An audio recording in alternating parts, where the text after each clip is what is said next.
사랑하는 주님 앞에 형제자매 한자리에 그 시련에 생각하며 즐거운 찬송 부르네.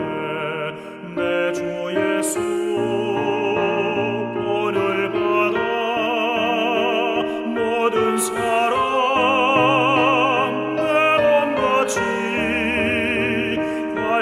근심 위로하고 진심으로 사랑하세.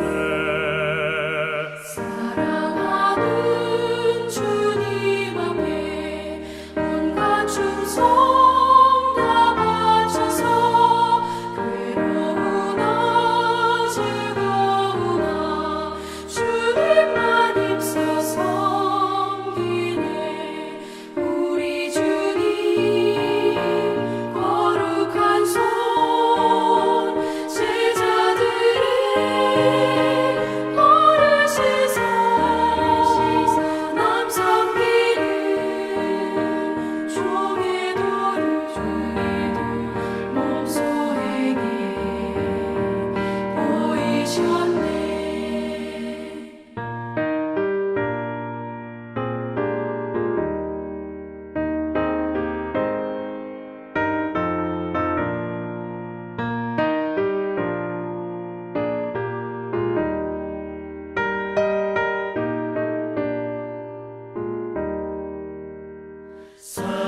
사랑하는 주님 예수 같은 주로 섬기다니 한 피마다 한 몸이군 형제여 친구들이여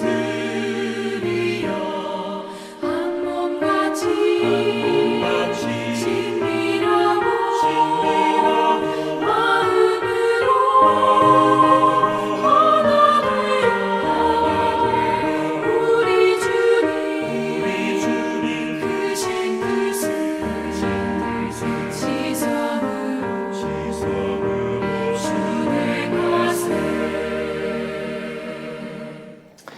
배움의교회 새벽묵상 시간에 오신 여러분을 주님의 이름으로 환영하고 축복합니다. 오늘 본문인 요한일서 4장 7절에서 12절까지 제가 봉독해 드리도록 하겠습니다. 사랑하는 자들아 우리가 서로 사랑하자. 사랑은 하나님께 속한 것이니 사랑하는 자마다 하나님으로부터 나서 하나님을 알고 사랑하지 아니하는 자는 하나님을 알지 못하나니 이는 하나님은 사랑이심이라.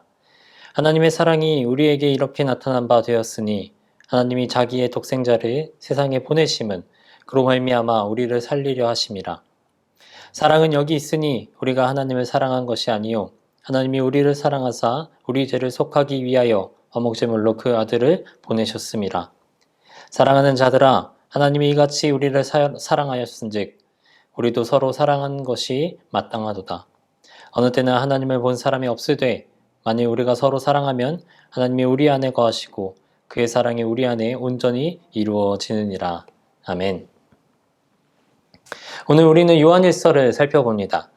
사도 요한의 편지로 잘 알려진 이 편지는 각종 이단적인 메시지와 거짓 가르침이 넘쳐나고 있었던 그 초대교회 시대, 그리고 다양한 목소리로 각종 혼란을 겪고 있었던 초대교회 성도들에게 다시금 예수 그리스도로 돌아가서 복음의 핵심을 정립하고 올바르게 조명하여서 제대로 서도록 그렇게 하기 위한 편지였습니다. 그것은 우리가 또한 잘 알고 있는 하나님과의 바른 관계 그리고 형제사랑에 대한 메시지가 이 편지의 중심 메시지가 된다라고 하는 것이죠. 그래서 우리가 읽어보는 요한 1서의 초반부는 하나님과의 교제의 관점에서 성도의 신앙과 생활을 다루고 있고 후반부는 하나님의 사랑에 근거한 이 사랑의 계명을 어떻게 실천할 것인지 그 실천에 관한 문제를 다루고 있는 편지다 라는 것입니다. 우리가 잘 알고 있듯이 신약 성서 안에서 사랑에 관한 기록에 쌍벽을 이루고 있는 부분이 있습니다. 다들 잘 아시겠지만 고린도전서 13장과 더불어서 오늘 우리가 함께 읽은 본문이 그 쌍벽이라고 할 수 있다는 것이죠. 특히 오늘 함께 읽은 4장 7절에서 부터 나오는 이 사랑이라고 하는 단어와 하나님이라고 하는 단어가 굉장히 수시로 사용되는 것을 살펴볼 수 있는데, 이는 하나님은 사랑시다 라고 하는 대명제를 형성하고 있다라고 하는 부분까지도 살펴볼 수 있게 합니다. 사랑장이라고 불리고 있는 고린도서 13장이 사랑의 실천적인 면에서 보다 강조점을 두고 있다라고 한다면, 우리가 함께 읽은 요한일서의 본문은 사랑의 실천을 강조하면서도 사랑의 신적 기원을 보다 강조한다라고 하는 부분에서 약간의 차이점이 있다라고 말할 수 있겠습니다. 우리가 함께 읽은 4장 7절, 사랑하는 자들아 우리가 서로 사랑하자. 사랑은 하나님께 속한 것이니 사랑하는 자마다 하나님으로부터 나서 하나님을 알고, 이렇게 기록이 되어 있습니다. 우리가 너무나도 잘 알고 있는 이 4장 7절의 말씀은 매우 중요한 깨우침을 전달해주고 있다라고 하는 것이죠. 여기서 속하다 라고 하는 말의 헬라어는 전치사 에크의 번역이 되겠습니다. 헬라어 전치사 에크는 그 뜻이 뭐뭐로부터, 뭐뭐에게서, 뭐뭐 중에 라고 하는 뜻을 가지고 있는데, 사랑이 하나님께 속하였다라고 하는 것은 하나님으로부터, 그리고 하나님에게서, 그리고 하나님 안에 이 사랑이 기인한다 라고 하는 뜻이 된다는 것이죠. 즉 사랑의 출처가 하나님이다 라고 하는 말을 전달해주고 있는 것입니다. 정보의 범람 시대를 살아가고 있는 오늘날에 그 무엇보다도 현대인들에게 요구되는 능력 중에 하나는 바로 분별력이라고 할 수 있겠습니다. 이른바 가짜뉴스와 더불어 사기 광고, 거짓 정보들이 너무나도 많고 많은 시대를 우리가 살아가고 있는데, 그 가운데서도 진짜인 것처럼 자리를 차지하고 있기 때문에 우리는 더더욱 이 분별력을 요구할 수밖에 없게 되었다라고 하는 것입니다. 우리는 그 너무나도 많은 정보들 가운데 진짜인 것을 가려야 할 능력을 갖출 수밖에 없다라고 하는 것이죠. 가짜들 사이에서 진짜를 찾을 수 있는 여러 가지 방법들이 있겠습니다. 하지만 그 중에서 가장 우선되는 방법은 바로 그 정보의 출처를 확인하는 것이 되겠죠. 그 정보가 혹은 그 사람이 어디로부터 나온 것인지, 어디에 속한 사람인지를 확인하는 것으로부터 이 분별력의 기초를 쌓을 수 있다라고 하는 것입니다. 오늘 본문에서 요한은 많은 거짓 메시지와 거짓 교사들이 넘쳐나고 있었던 당시 교회 상황에서 진짜 그리스도인들을 분별하는 방법을 이 사랑으로 할 수 있다라고 하는 것을 전달하고 있습니다.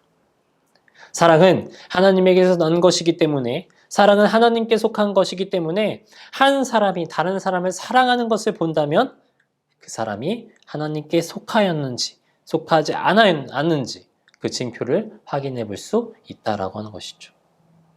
결국 사랑함의 여부는 하나님께 속하였는지 안 속하였는지를 확인하는 마치 리트머스 시험지와 같다라고 하는 것입니다.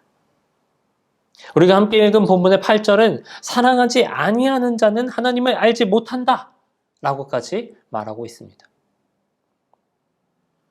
그래서 우리가 읽은 본문에서 요한은 우리가 서로 사랑하자 라고 얘기하고 있습니다. 그는 결코 너희는 서로 사랑해라 라고 말하지 않고 우리가 서로 사랑하자 라고 말하고 있다는 것입니다.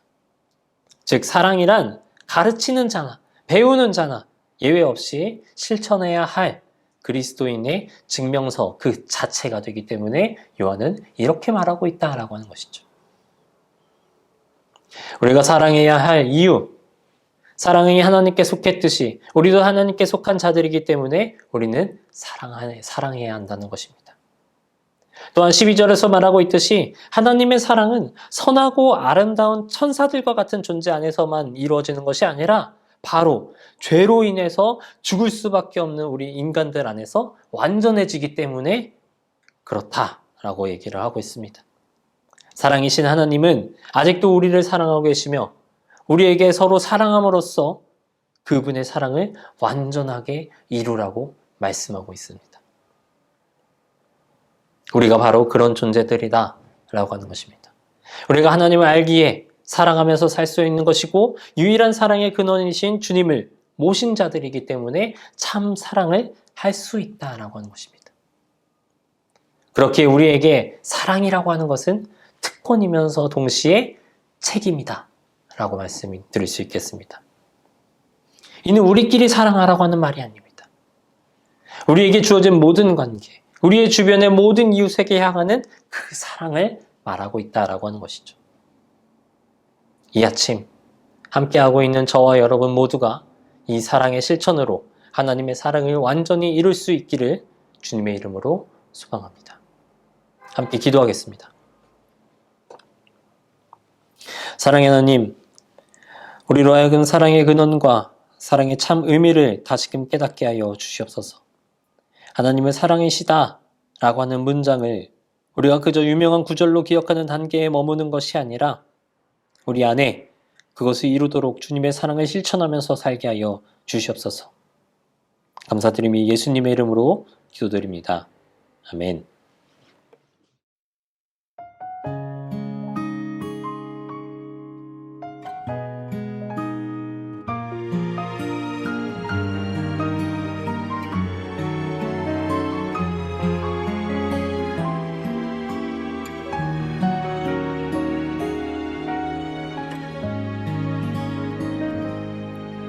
내가 사람의 방언과 천사의 말해도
사랑이라 그중 제일은 사랑이라